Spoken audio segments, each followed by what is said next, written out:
Phase 2, activation and treatment of the torso and spine. And I will go through also the class cups treatments.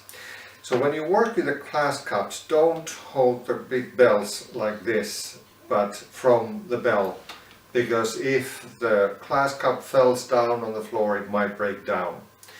When you insert the small class cup, don't push it too hard, because it will go inside here and the suction will also suck it even deeper into the tissue. And we start now the activation once again with the pulsation mode and with the subclavicular fossa, which you can also activate from here, from trapezius muscle.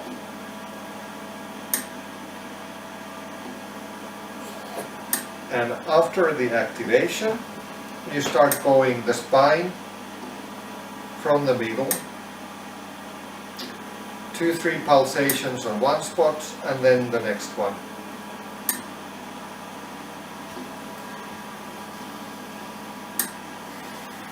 If you want to, while it's doing the suction, you can also start lifting and twisting the tissue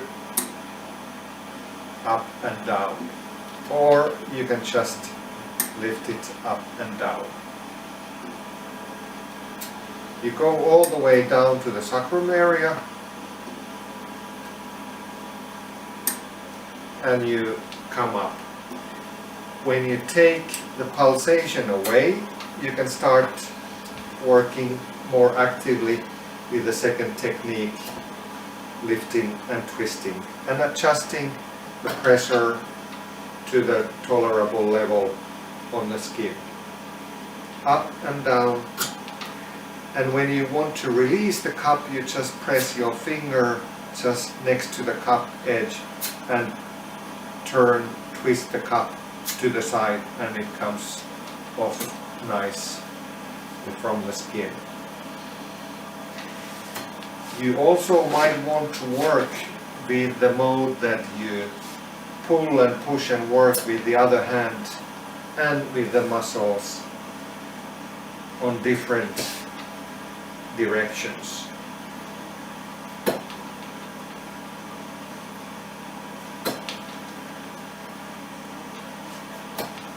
Or the hands on the opposite side. The sacrum area you should always treat very well with a lift and twist technique.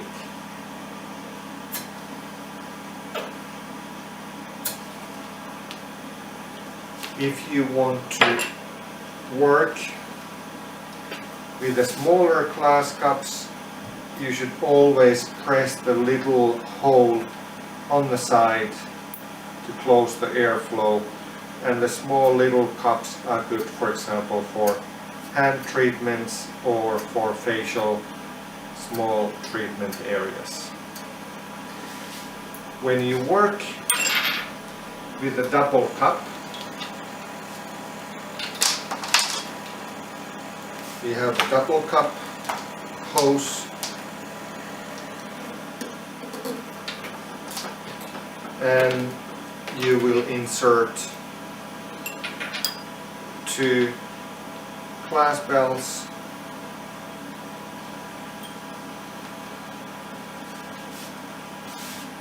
and once again you regulate the pressure according to the tolerable level, and you can start lifting, twisting up and down.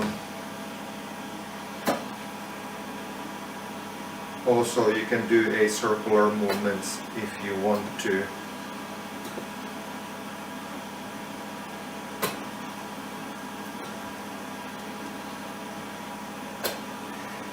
If you want to do the gliding, then once again you regulate the pressure so that you have the pressure, and then you can start going, for example, even with the 2 bells, 2 cups simultaneously. Or you can just With the other hand and with the other cup you can pull the skin nice and tight and work with one hand. So I'm directing here on the upper torso towards the armpit or towards the subclavicular fossa area, the lower watershed line towards the hip and groin area. On the opposite side. You may also do the back spine if you want to.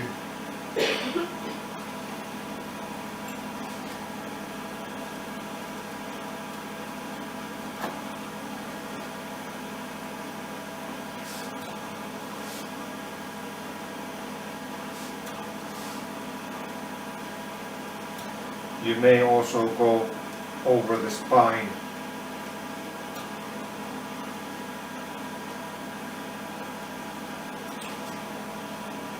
And once again, the treatment will be ending with the pulsation mode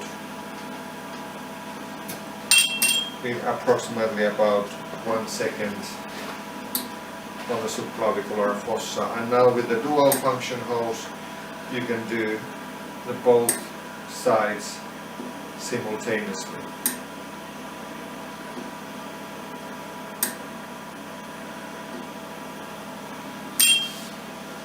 If you want to, you can also work on the back with the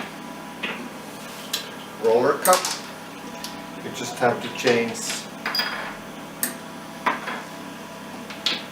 the plastic cup hose, or if you have even 2 roller cups, the small and the big one, you can work simultaneously with 2 roller cups. You just regulate the pressure to the tolerable level, and then you can start working.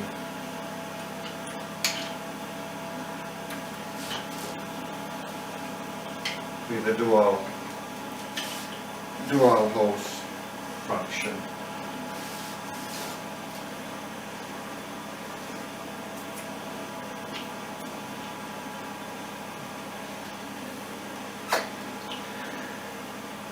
Also, the roller cups have the same motion, so you can also do the pulsation mode with the roller cup as well if you hold them in one spot.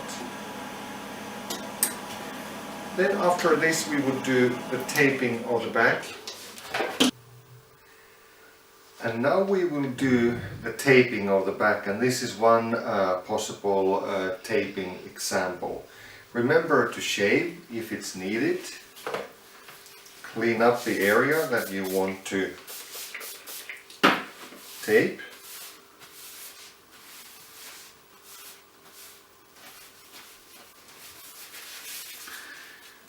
And then you will cut the needed amount of tape.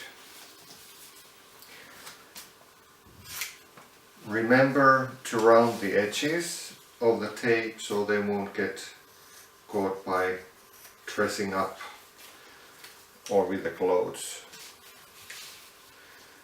So we put 3 in here, and then we will use also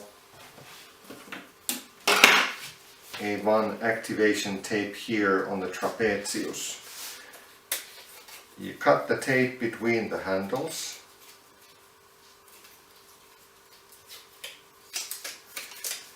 Apply the tape with no stretching. So now if there would be, for example, a neck problem, so this would work on top of the trapezius as well as an activation tape for the subclavicular fossa area. So if you put this one, you don't need 1 or 2 handles here in the subclavicular fossa. No stretching for the tape. As you can see, it stretches only between the handles. You remove the back paper, the endings. First softly and then more firmly from the middle towards the ends.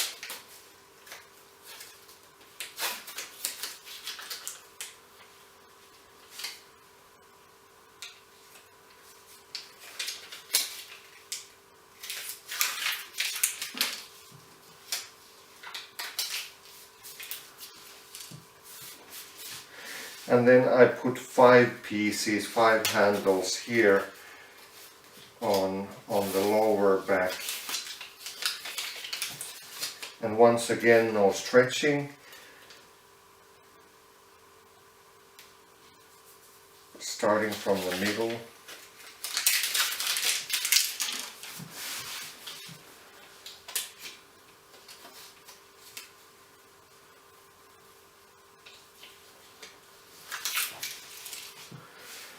First softly and then more firmly into the skin.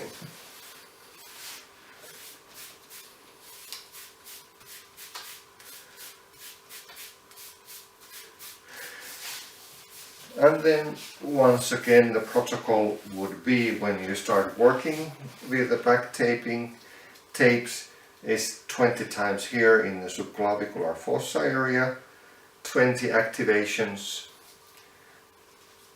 up and down. So this is the activation. And then you start working with the back. And now of course we would have waited for 20 minutes so that the adhesive really sticks and goes into the skin. And then you start moving up and down, pulling, twisting. And you should never pull so much that the tape comes off or creates any pain.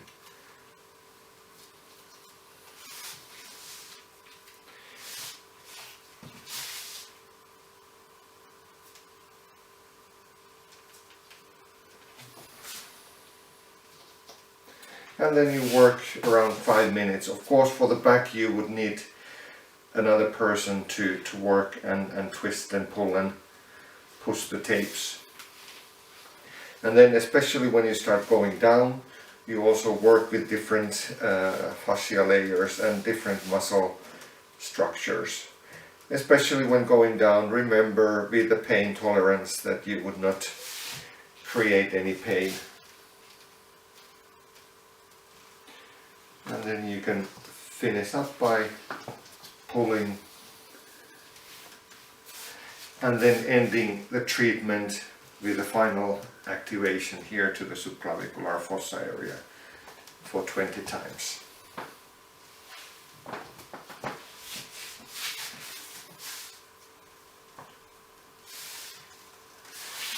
So this was one example of the back taping, and of course you can do your own solutions which you think that are good for the back problem.